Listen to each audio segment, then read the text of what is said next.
ఈ eggs freezing అనేది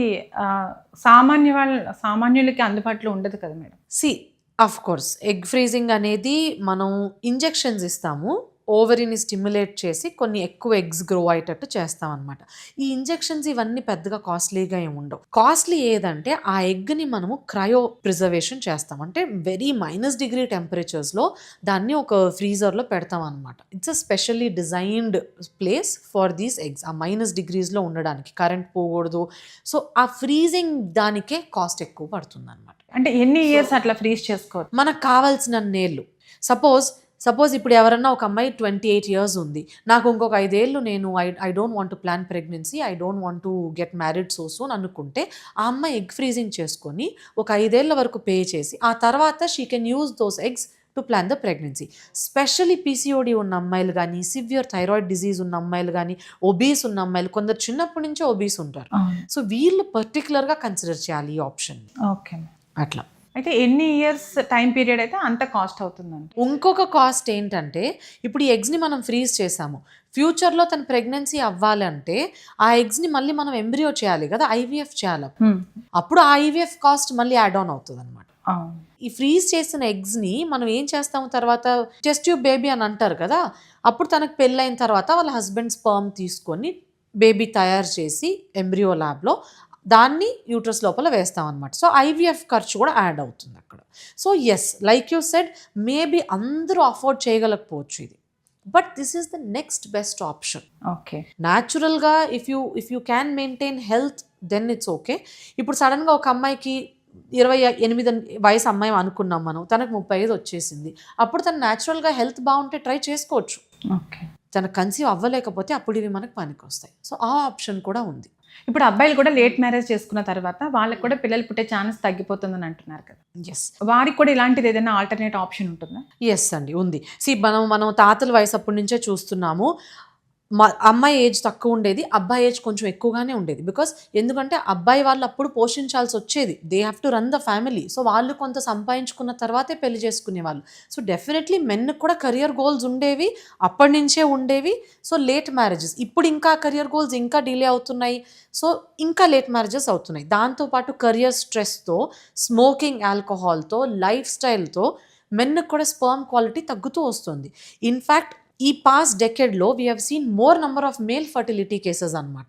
sperm counts తగ్గడం కానీ, స్పర్మ్ మొటిలిటీ తగ్గడం కానీ, సో ఇవన్నీ చూస్తూనే ఉన్నాము. So sperm freezing is an option even for men. Okay, so young ఏజ్లో, పోనీ లేట్ 20sలో if a man wants to ఎగ్కి వచ్చినంత ఏజింగ్ స్పర్మ్కి రాదు. సో ఒక 30 years అమ్మాయికి ఈజ్ ఈక్వలెంట్ టు 40 years అబ్బాయి అన్నట్టు, because there sperm health can be maintain for a longer. That is why even men who are 50-60 also can fertilize an egg అనమాట. So but 30sలోకి వస్తున్నాము, men కూడా ఇంకా late అవుతుంది, లేదా వాళ్ళకు కూడా షుగర్లు, థైరాయిడ్లు ఉండొచ్చు, ఓవర్ వెయిట్ మెన్ ఉండొచ్చు, అట్లాంటి వాళ్ళు స్పర్మ్ ఫ్రీజింగ్ చేసుకోవచ్చు. ఆ ఫ్రోజన్ స్పర్మ్తో తర్వాత మళ్ళీ ఐవీఎఫ్ ఎంబ్రియో తయారు చేసుకోవచ్చు. Okay, so it is definitely an option. అప్పుడు ఒక హెల్దీ బేబీకి ఎస్, బర్త్ అనేది ఇవ్వచ్చు. ఎస్, ఒక కపుల్ 30sలో ఉన్నా కూడా వాళ్ళ బేబీ 20sలో పుట్టినట్టే లెక్క అప్పుడు. చాలా మంచి ఆప్షన్ అయితే ఉంది. Yes, it is a good option. The only drawback is it is little bit expensive. So afford చేయగలిగిన మనం ఎన్నిటికి స్పెండ్ చేస్తాం లేనిపోని విషయాల మీద డబ్బులు. So if somebody can really put some money on this, it is a good option.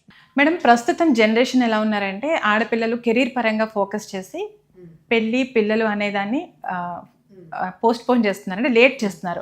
ఈ late marriages వల్ల పిల్లలు పుట్టడం లేదనేది ఒక విషయం అయితే బయటకు అందరికీ తెలిసిన విషయమే. ఇది నిజమేనంటారా? ఎడ్యుకేషన్ అందరికీ ఉండాలి, కెరియర్ అందరికీ ఉండాలి. డెఫినెట్గా ఒకప్పుడు ఎర్లీ 20sలో అయ్యే ప్రెగ్నెన్సీస్ ఇప్పుడు మనం లేట్ 20sలో, ఎర్లీ 30sలో చూస్తున్నాము. సో ఏజ్ పెరిగే కొద్దీ అమ్మాయిలకి కొంచెం ఫర్టిలిటీ తగ్గుతూ వస్తుంది, అది నిజమే. కానీ మ్యాక్సిమం ప్రాబ్లం మనకి ఎప్పుడు కనిపిస్తుంది అంటే 35 దాటినప్పుడు, 35-40 దగ్గర పడుతున్నప్పుడు అప్పుడు కొంచెం ఫర్టిలిటీ డ్రాస్టిక్ డిక్లైన్ ఉంటుంది అనమాట. సో లేట్ 20s వరకు కానీ, ఎర్లీ 30s వరకు కానీ ప్రెగ్నెన్సీ ప్లాన్ చేసుకోవడంలో ఏ ఇష్యూ ఉండదు. కానీ ఇలా డిలే అవుతుంది అన్నప్పుడు ఏం చేయాలంటే జనరల్ హెల్త్ బాగా మెయింటైన్ చేసుకోవాలి. సో ఈ జనరల్ హెల్త్ బాగున్న వాళ్ళకి, సపోజ్ హార్మోనల్ ఇంబ్యాలెన్సెస్ ఏమీ లేవు, they are not very stress కొంచెం టేక్ కేర్ చేయగలిగితే, పీసీఓడి, థైరాయిడ్ ఇవన్నీ ప్రివెంట్ చేసుకోగలిగి వెయిట్ మెయింటెనెన్స్ కరెక్ట్గా చేస్తూ ఉంటే అప్పుడు వాళ్ళు ఈజీగా కన్సీవ్ అవుతారు. ఓకే. పర్ఫెక్ట్ హెల్త్ ఉన్న వాళ్ళకి ఈవెన్ 33-34లో కూడా న్యాచురల్ ప్రెగ్నెన్సీసే వచ్చేస్తాయి. పీసీఓడీలో థైరాయిడ్లు ఉన్న వాళ్ళకి 25కి కూడా ప్రెగ్నెన్సీ రాదు. సో జనరల్ హెల్త్ మ్యాటర్స్ అనమాట. సో ఆబ్వియస్గా ఈ కాలంలో అమ్మాయిలు అందరూ కెరియర్ మీద ఫోకస్ చేస్తున్నారు. సో జనరల్ హెల్త్ మీద అదే ధ్యాస ఈక్వల్గా పెట్టండి. Okay. General health is what decides your reproductive health అనమాట. సో అది ఏజ్ అప్పుడు మనం డిఫై చేయొచ్చు, దాంతో మనం ఏజ్ని ఫైట్ చేయొచ్చు. హెల్దీ ఎక్సర్సైజెస్ చేసుకుంటూ, హెల్దీ ఫుడ్ తింటూ, జంక్ ఫుడ్, వెస్ట్రన్ ఫుడ్ ఇవన్నీ అవాయిడ్ చేసేస్తూ, మన ట్రెడిషనల్ ఇండియన్ ఫుడ్తో పాటు ఫిజికల్ యాక్టివిటీ మెయింటైన్ చేసుకుని, వెయిట్ మెయింటైన్ చేసుకుంటే you can have pregnancy easily. Okay. So A health requirement ఉండదు, అండ్ ఏ మెడిసిన్ రిక్వైర్మెంట్ ఉండదు. బట్ ఇఫ్ యూ ఫీల్ సరే నాకు ఇంకా కెరియర్లో టైం పడుతుంది, నేను ఇంకా ఇప్పుడు 30 అయినా కూడా నేను ఇప్పుడప్పుడే ఆలోచించలేను ప్రెగ్నెన్సీ గురించి అనుకుంటే, అలాంటి వాళ్ళకి ఎగ్ ఫ్రీజింగ్ ఆప్షన్ కూడా ఉంటుందన్నమాట. Expensive option, but it is one option.